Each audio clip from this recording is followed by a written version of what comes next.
Good morning friends, Mishra sir mining class YouTube channel में आपका स्वागत है। आज की वीडियो में, आज की क्लास में आप स्क्रीन पर देख रहे हैं SCUL। मेरे कर्सर के साथ नजर को मूव कीजिए। SCUL FCUL FCRL 2024 के जो दिसंबर एग्जामिनेशन DGMS के हुए हैं दिसंबर में, उसके क्वेश्चंस को लेकर के आया हूं लेजिस्लेशन सब्जेक्ट का। तो चलिए आगे बढ़ने से पहले मिश्रा सर माइनिंग क्लास की यूट्यूब चैनल को आप लाइक कर लीजिए और नए कैंडिडेट हैं तो सब्सक्राइब कीजिए। अब बेल आइकन दबाइए ताकि हर वीडियो का नोटिफिकेशन आप तक पहुंच जाए। अपने फ्रेंड्स के पास भी शेयर कीजिए और उन्हें भी सब्सक्राइब बेल आइकन दबाने के लिए बोलिए फ्रेंड्स। तो चलिए बिना देरी किए हम लोग आगे बढ़ते हैं क्वेश्चन नंबर 1 पे। तो question number 1, inset is A. Inset क्या होती है उसके संबंध में पूछा है। माइन एसेस होती है, लैंडिंग होती है, बॉटम ऑफ शाफ्ट होती है, टॉप ऑफ शाफ्ट होती है, landing in between top and bottom of shaft होती है। तो इनसेट जैसा कि इस फिगर में दिखाई दे रहा है, आप शाफ्ट माइंस में काम किए हैं तो जानते हैं। जैसे ये आपकी मेरे कर्सर के साथ आप नजर को देख रहे हो, ये क्या है? शाफ्ट है। शाफ्ट का एक होरिजन यहां पर है, कहने का मतलब एक कोयला सीम यहां पर है, या होरिजन कह सकते हैं आप इसको। अगर पत्थर की गैलरी चली हुई है जिसको आप होरिजन कहेंगे, और ये जो है पत्थर की गैलरी चल रही है सेकंड होरिजन, बॉटम होरिजन कहेंगे। या कोयले सीम में चली है तो इसको आप लोग टॉप सेक्शन कहते हैं, इसको बॉटम सेक्शन कहते हैं। तो यहां पर जो केज और ये जो आपकी वाइंडिंग रोप है, वाइंडिंग रोप के साथ जो केज चेन लगी हुई है, केज चेन के साथ ये केज लगी हुई है। तो केज का जो पिट टॉप और पिट बॉटम के बीच में जो रुकने की स्थान होती है उसी को आप इनसेट कहते हैं, जिसका डेफिनेशन CMR 2 ऑफ 2017 जे में ये बताई गई है।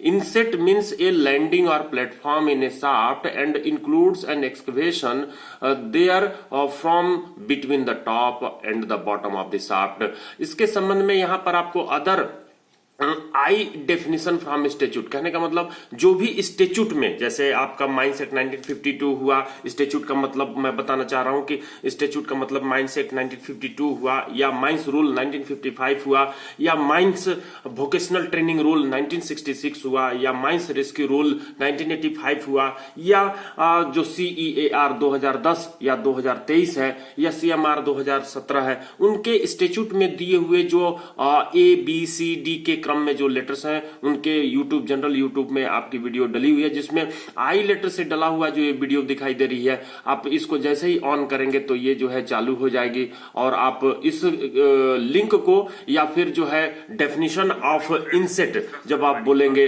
तो उसके आधार पर वो जो है वीडियो चालू हो जाएगी और आप उस वीडियो को देख सकते हैं। तो स्टार्ट होने वाले जितने भी स्टेच्यूट में डेफिनेशंस दिए गए हैं, जैसे CEAR 2010, CEAR 2023 या CMR 2017, या इसके अलावा अन्य इंस्टीट्यूट में जो दिए गए हैं आई लेटर से स्टार्ट होने वाले, तो उनका हम लोग जो है डेफिनेशन देखने वाले हैं। तो इसमें जो विगत वर्ष के एग्जाम में पूछी गई है, जिसमें से intrinsically safe apparatus, intrinsically safe apparatus मतलब कि अगर मैं, तो कहने का मतलब कि आपको जो भी टेलीफोन है, एक्सप्लोरर है, इंट्रिंसिकली सेफ एपरेटस का बता रहा हूं, फिर वो जो है आपको जो हमारे breathing system Mishra sir mining class की यूट्यूब चैनल, आप जैसे ही बोलिएगा intrinsically safe apparatus on Mishra sir mining class, तो उससे संबंधित आपको सभी इंस्टीट्यूट के डेफिनेशंस मिलेंगे। तो फ्रेंड्स, मैं इसको रोकता हूं। ये पिछले साल की वीडियो है जिसको आप इंट्रिंसिकली सेफ ऑपरेटस या inset on Mishra sir mining class जब कहेंगे तो आपको वो ओपन हो जाएगी। तो मैं इस वीडियो को रोकता हूं। का जो फिल्टर पेपर का वजन होता है और बाद में जो फिल्टर पेपर का वजन किए रहते हैं, उनका डिफरेंस से हम लोग जो है डस्ट की अमाउंट को मेजर करते हैं। तो ये जो ग्रेविमेट्रिक डस्ट सैंपल, चलिए, तो ये जो ब्लू रेड कलर हो गई है, अब उस रेड कलर को आप लिंक को प्रेस करने से तो खुलेगी नहीं, लेकिन आपको बोलना पड़ेगा inset on Mishra sir mining class, या आई लेटर से स्टार्ट होने वाले जितने भी डेफिनेशंस हैं उनकी यहाँ पर आपको इस लिंक में मिलेगी फ्रेंड। चलिए क्वेश्चन नंबर 2 पर आते हैं, 2024 लेजिस्लेशन का। Before the place of accident total accident is altered for valid reason.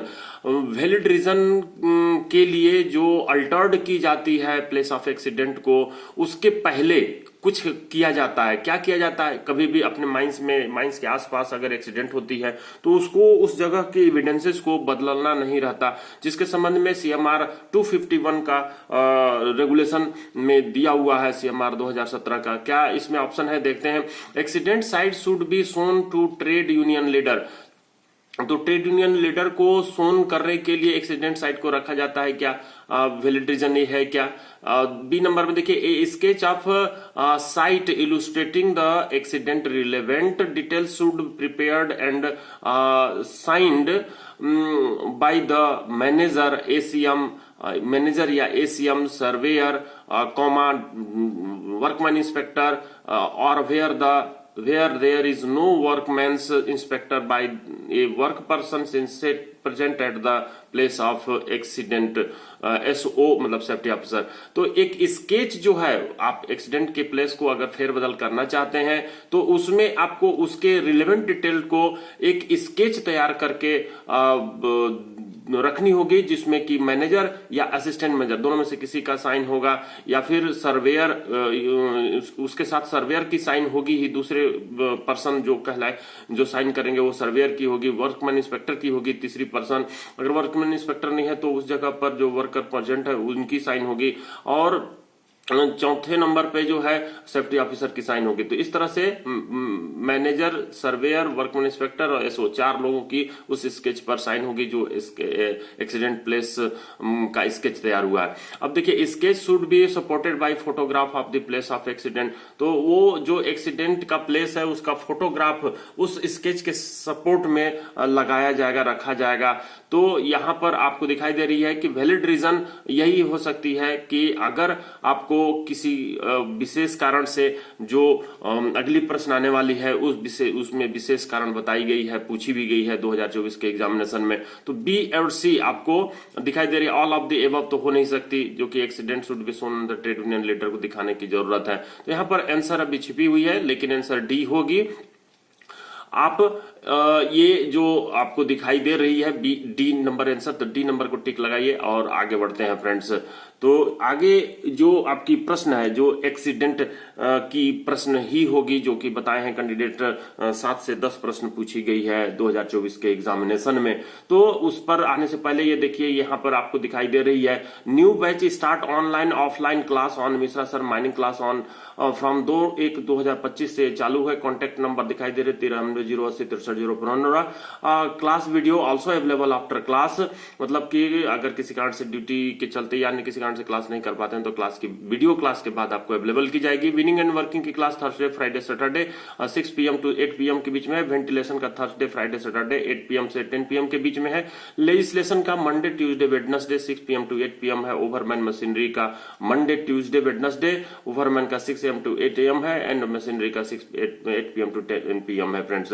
तो क्लासेस के लिए ये कॉन्टेक्ट नंबर पर 9308063015 पर आप कॉन्टेक्ट करके संपर्क कर सकते हैं। अगली प्रश्न देखिए, आपको दिखाई दे रही होगी, मेरे कर्सर के साथ नजर को मूव कीजिए। Question 3, whenever an accident occurs in and और about a mine causing loss of life or serious bodily injury to any person, the place of accident shall not be disturbed or altered before the arrival or without the consent of the chief inspector or the inspector to whom notice of the accident is required to be given under subsection 1 of section 23 of the act or CMR 81B in form 4A unless such disturbance or alteration is necessary। कहने का मतलब ये question number 3 जो आपको 2024 के legislation में पूछी गई है कि जब भी एक्सीडेंट माइन में या माइन के अबाउट, माइन बाउंड्री के नजदीक में उत्पन्न होती है, जिसमें लाइफ का लॉस हो जाता है या सीरियस बॉडली इंजरी किसी व्यक्ति को हो जाती है, तो उस एक्सीडेंट के प्लेस को डिस्टर्ब नहीं करनी है या परिवर्तित नहीं करनी, अल्टर नहीं करनी है। कब तक नहीं करनी है? बिफोर अराइवल और without the consent of the chief inspector. Chief inspector या इंस्पेक्टर जो इस के लिए हैं, उनके अराइवल के पहले आपको डिस्टर्ब नहीं करो। वो जब तक पहुंच नहीं जाते हैं एक्सीडेंट प्लेस पर, देख नहीं लेते हैं, या उनका जब तक आप कंसेंट नहीं ले लेते हैं, अनुमति नहीं ले लेते हैं एक तरह से कहिए, तब तक जो है उस एक्सीडेंट प्लेस को आप फेरबदल अल्टर्ड नहीं करेंगे।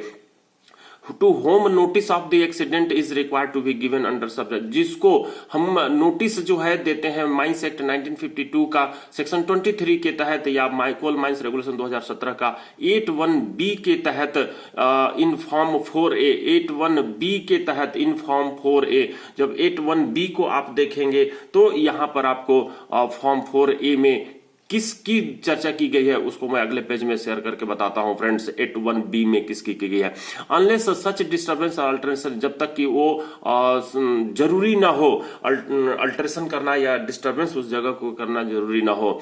ये नंबर ऑप्शन कहता है to prevent any further accident, अगर कोई और एक्सीडेंट होने वाली है तो उसको रोकने के लिए आप उसका परिवर्तन कर सकते हैं। जैसे मेजर रूफ फॉल रास्ते में हो गई तो उसको जो है और आगे आपको फॉल होने की संभावना है, तो उस केस में आप उसको अल्टर्ड परिवर्तन कर सकते हैं। लेकिन अल्टर्ड परिवर्तन करने के पहले आपको चीफ इंस्पेक्टर को और रीजनल इंस्पेक्टर को कंसेंट लेना होगा उनसे कि भाई ये एक्सीडेंट फर्दर हो सकती है, तो उनसे जो है कंसेंट लेकर के आप उसमें उस जगह को परिवर्तित कर सकते हैं।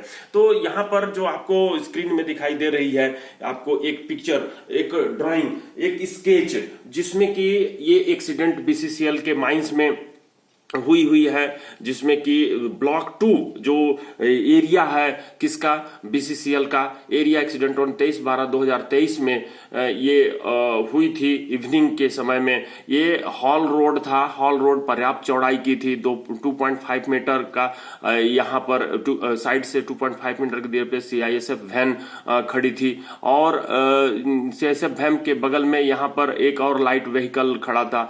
इसके ऑपरेटर से सीआईएसएफ के लोग बातें कर रहे थे और उनको देखकर या जैसे भी हो वाटर टैंकर वाला जो ऑपरेटर है दूर में खड़ा किया था और अचानक ये चालू किया और जाकर के सीधे सीआईएसएफ वैन वाले को ठोक दिया, जिसमें कि रामो बाड़ो जो सीआईएसएफ थे वो जो है यहाँ पर आकर के फेंकाए हुए हैं और एक जो सीआईएसएफ कैंडिडेट थे, सीआईएसएफ थे, वो जो है यहाँ पे दब गए हैं, सेकंड सीआईएसएफ जिसको कहते हैं। तो ये जो एक्सीडेंट जो हुई है आपका हॉल रोड में, सीआईएसएफ वैन 1 सीआईएसएफ कुचल दिया गया, एसपी राय नाम था उनका, अनदर थ्रोन आउट रामो बाड़ो, 2 रामो बाड़ो के बयान ली गई थी हॉस्पिटल में एडमिट होने के बाद। तो यहाँ पर जो इस तरीके का जो एक्सीडेंट होता है या फिर जो to prevent any further accident को रोकने के लिए हमको उसको अल्टर्ड करनी पड़ती है। बी नंबर कहता है to remove bodies of the deceased और to rescue any person from danger, अगर खतरे से व्यक्ति को रेस्क्यू करनी है या डिसीज्ड को बॉडी को रिमूव करना है तो आप उसमें फेरबदल करके परिवर्तन करके कर सकते हैं। Unless discontinuance of work at a place of accident would seriously impede the working of the mine, जब तक ये जो आपको कार्य को डिसकंटिन्यूस करके रखे हैं eight the place of accident, कार्य की स्थल की जगह को आपको डिसकंटिन्यूस करने would seriously इम्पेड the working of the mine, mine के वर्किंग को वो पूरी तरह से प्रभावित करके रखा हुआ है, इम्पेड करके रखा हुआ है। तो ऐसे अवस्था में आप उसको परिवर्तित करने का काम करेंगे। Chief inspector fails to inspect the place of accident within 72 hours of the time of accident, work may be resumed at the place of accident. अगर वर्क चीफ इंस्पेक्टर या इंस्पेक्टर जो 72 घंटे यानी कि 3 दिन के अंदर अपने वर्क प्लेस पर, एक्सीडेंट के प्लेस पर वो इंस्पेक्शन करने नहीं आ पाते हैं तो आप उस एक्सीडेंट के प्लेस को रिज्यूम्ड कर सकते हैं, कार्य को चालू कर सकते हैं। तो इन सभी परिस्थितियों में ऑल ऑफ द एबव जो आंसर दी हुई है ई नंबर को, कहने का मतलब कि रेगुलेशन 251 का 1 नंबर जो है वो उस पर बेस्ड एक प्रश्न है जिसमें ऑल ऑफ द एबव के रीजन से आप अपने एक्सीडेंट प्लेस को अल्टर्ड कर सकते हैं। तो ये क्वेश्चन नंबर जो 3 है उसका आंसर ई को आप दे सकते हैं। अगले प्रश्न पर आते हैं फ्रेंड्स। देखिए यहाँ पर जो क्वेश्चन नंबर 2 और 3 थी उसका यहाँ पे रेफरेंस दिया है, place of accident not to be disturb whenever an accident occurs in और अराउंड माइन। तो पहला क्वेश्चन इसी पर बेस्ड था। तो ये जो कहिए कि पहला जो दूसरी क्वेश्चन थी वो पहले रेगुलेशन पर बेस्ड थी और जो एक और क्वेश्चन थी वो दूसरे रेगुलेशन पर बेस्ड थी। तो यहाँ पर एक्सीडेंट से रिलेटेड जो प्रश्न आ रहे हैं उनको आपको जितने भी इंस्टीट्यूट में चाहे माइंस एक्ट एक्ट 1952 हो, चाहे कोल माइंस रेगुलेशन हो, या अन्य डीजीएमए सर्कुलर या जीएसआर जनरल स्टैट्यूटरी रूल हो 2018 में या उस समय पर पब्लिश होते हैं, उनके संबंध में जहां पर भी एक्सीडेंट के दिए गए हैं सजेशंस या कानून में प्रावधान, उनको आपको ध्यान रखनी ही होगी, अच्छे से पढ़ना। वैसे मैं यहाँ पे कलेक्ट करके लेकर के आया हूँ, मैं अधिकांशतः उसका निचोड़ आपके सामने बताने वाला हूँ। One of the authenticated sketches shall be delivered to और send to the concerned inspector. जो ये स्केच रेगुलेशन 2 के तहत तैयार करते हैं, जिसमें 4 लोगों की साइन होती है, उसको आप डिलीवर करेंगे कंसर्न्ड इंस्पेक्टर को। आपके क्षेत्र के जो इंस्पेक्टर होंगे या चीफ इंस्पेक्टर और जो रहते हैं, उनको आपको करनी होगी। तो SCUL 2024 का क्वेश्चन नंबर 2 और 3 एक्सीडेंट के तहत आपकी पूछी गई है, वही चीज आपकी लिखी हुई है। देखिए क्वेश्चन नंबर 4 में क्या कह रहा है, in which of the following is named as mining on non statical accident. मतलब इनमें से कौन, ABCDE में से कौन सा माइन जो एक्सीडेंट हुई है उसको statistical, mining non statical accident हुई है। तो एक ध्यान रखिए, जो DGMS सर्कुलर 2014 थी, उसके 1 नंबर जो सजेशन था, उसके तहत जो एक्सीडेंट होती हैं उनको mining non statical accident, statistical accident और नॉन माइनिंग एक्सीडेंट के रूप में बांटा गया है। तो ये 2014 की जो सर्कुलर है उसको भी उस पर बेस्ड प्रश्न पूछी गई है। तो इसमें से कौन है जो कि नॉन माइनिंग स्टैटिकल एक्सीडेंट कहलाएगा, माइनिंग नॉन स्टैटिकल एक्सीडेंट कहलाएगा। ऑप्शन ए कह रहा है accident with in the mine boundary, mine boundary के अंदर अगर एक्सीडेंट हुआ। बी नंबर कह रहा है person involve employed in same mine, same mine में एम्प्लॉयड है तो और उसका एक्सीडेंट होता है तब उसको कहेंगे। सी नंबर कह रहा है accident related to mining operation, machinery, equipment, apparatus, negligible और विलफुल एक्शन। तो एक्सीडेंट जो माइनिंग ऑपरेशन से हुआ हो या मशीनरी इक्विपमेंट ऑपरेटर्स से हुआ हो, जानबूझ करके हुआ हो या अनजाने में हुआ हो, तो ऐसा accident. D number if accident outside boundary, mine के बाउंड्री के बाहर हुआ हो एंड पर्सन्स एम्प्लॉयड और not employed but due to incidental to mining operation. यदि एक्सीडेंट जो माइन बाउंड्री के बाहर हुआ हो और व्यक्ति जो एम्प्लॉयड हो या नहीं एम्प्लॉयड हो, परंतु जो इंसिडेंटल माइनिंग ऑपरेशन के चलते हुआ हो। कहने का मतलब कि अगर रोड पर एक्सीडेंट हुई है माइन बाउंड्री के ऊपर ही कहलाएगी, घर से ड्यूटी से घर आ रहे थे और वो माइन बाउंड्री के पास पहुंचते ही माइन बाउंड्री के बाहर ही जो है उनकी एक्सीडेंट हो जाती है, और वो एम्प्लॉयड ही थे जो ड्यूटी करने आ रहे थे। जो mining operation incidental to mining operation के चलते हो रही थी उनकी एक्सीडेंट, या कोई सामान लेकर के आ रहे थे अपने माइंस के लिए, तो वो सामान लाने के केस में, अगर माइनिंग ऑपरेशन के केस में उनकी एक्सीडेंटल होती है तो वो कहलाती है नन ऑफ द अबव। तो यहाँ पर DGMS सर्कुलर 1/2014 PTO लिखा हूं, हम लोग अगले पन्ने पर उसका रेफरेंस देखेंगे, फिर आंसर आप बताइएगा।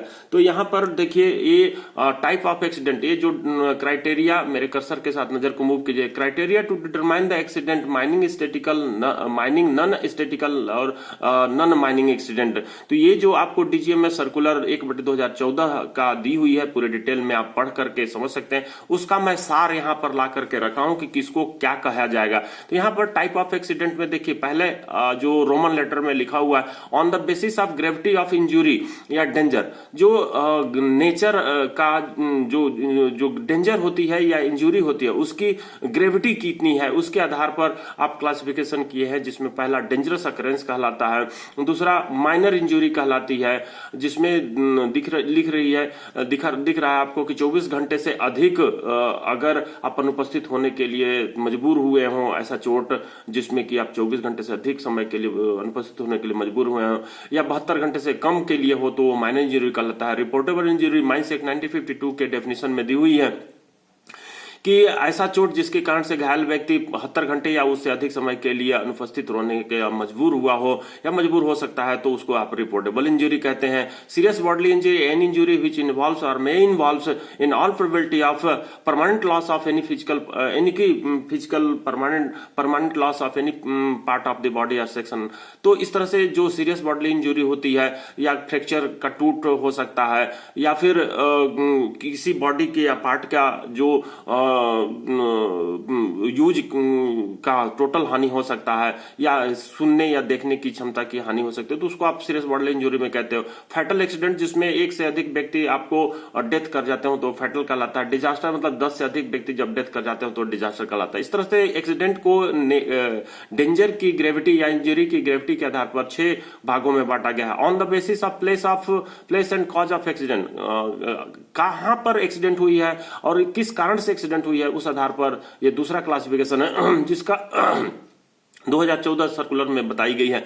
तो criteria for non statical accident, जो माइनिंग स्टैटिकल एक्सीडेंट की बात कर रहे हैं पहले, तो criteria for mining statistical accident, तो ये माइनिंग स्टैटिकल एक्सीडेंट किसको कहेंगे, जिसमें 3 वर्ड आपको ध्यान में रखनी है, लोकेशन, पर्सन इन्वॉल्व और कॉज, मतलब किस जगह पर हुआ है, कौन व्यक्ति इन्वॉल्व हुआ है और किस कारण से हुआ है। ये 3 चीज आप याद रखेंगे। Accident with in the mine boundary, पहला चीज कि माइन बाउंड्री के अंदर हुआ हो तब वो कहलाएगा माइनिंग स्टैटिकल। पर्सन जो इन्वॉल्व होंगे, इन्वॉल्व इन सेम माइन के होंगे।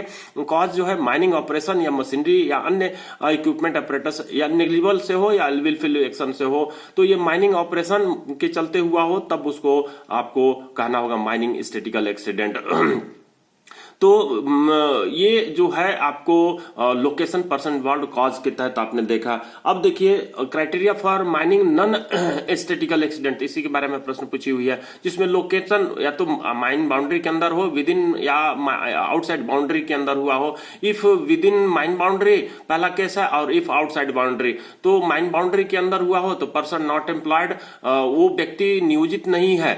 जैसे कोई पर्सन आ गया विजिट करने के लिए, वो नियोजित नहीं है और वो जो है एक्सीडेंट से ग्रसित हो गया, तो वो जो है नॉट एम्प्लॉयड कहलाएगा।